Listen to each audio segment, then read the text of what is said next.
आज के इस एपिसोड में चर्चा करेंगे वन संपदा और जीव संपदा पर। जी हाँ मित्रों, ग्राम विकास की इस चैनल में आप सभी का हार्दिक स्वागत, अभिनंदन। मित्रों, पिछले कई एपिसोड में हमने चर्चा की है ग्राम विकास को कैसे किया जा सकता है, अपने सपनों का ग्राम कैसे बनाया जा सकता है। आज हम जिस बारे में चर्चा करेंगे वो है प्रकृति का एक दिया हुआ उपहार। यानी प्रकृति ने हमें ऐसे अनेक सारे उपहार दिए हैं जिनको यदि हमने उपहार स्वरूप समझ लिया, यानी गिफ्ट स्वरूप समझ लिया, तो हम उनका आदर करेंगे, सम्मान करेंगे, तो ये प्रकृति भी हमें वह सब देगी जो एक आदर्श ग्राम बनाने में हमारे लिए सहायक होगा। आज हम चर्चा करेंगे जीव संपदा पर। मित्रों, इस प्रकृति में अनेक सारे जीव है और जीव जीव पर निर्भर है। ये जितने भी प्रकृति में जीव उपस्थित है वो जीव हमारे लिए दुश्मन नहीं है। यदि हमने उनका संरक्षण करना शुरू कर दिया, यदि हमने उनका संवर्धन करना शुरू कर दिया, तो वे प्रकृति के लिए सहायक सिद्ध होंगे।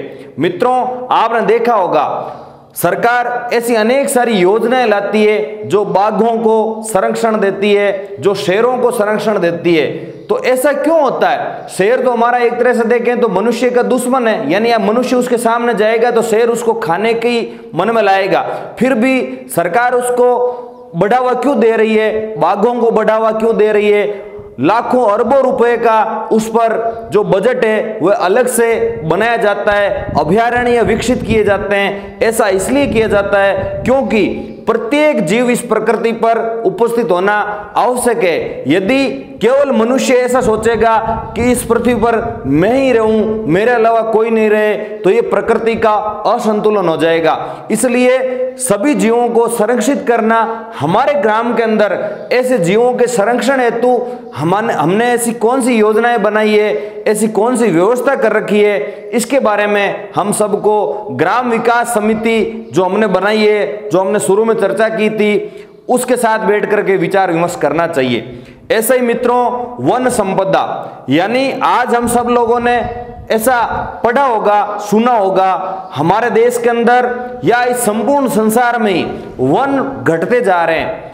यानी जितने भी जो सार्वजनिक स्थान थी, सार्वजनिक भूमि थी, वहां पर भी आज निर्माण कार्य होने की वजह से वन संपदा में बहुत तीव्र गति से और कमी आ रही है। तो हमारा जो संकल्प होना चाहिए, ग्राम विकास में वन संपदा को बढ़ावा देवें। जहां खाली जमीन पड़ी है, जहां पर आपको लगता है वृक्षारोपण किया जा सकता है, वहां पर ऐसे वृक्ष लगाएं जो इस जमीन में गहरे पानी को और सोख करके उसको उपयोग करके, यानी मेरे कहने का भाव ये है कि लंबी जड़ों वाले पौधे और पेड़ लगाएंगे तो वे जो जमीन के ऊपरी भाग में जो जल है उसका उपयोग नहीं करके जो जमीन के अंदर जल है उसका उपयोग करेंगे।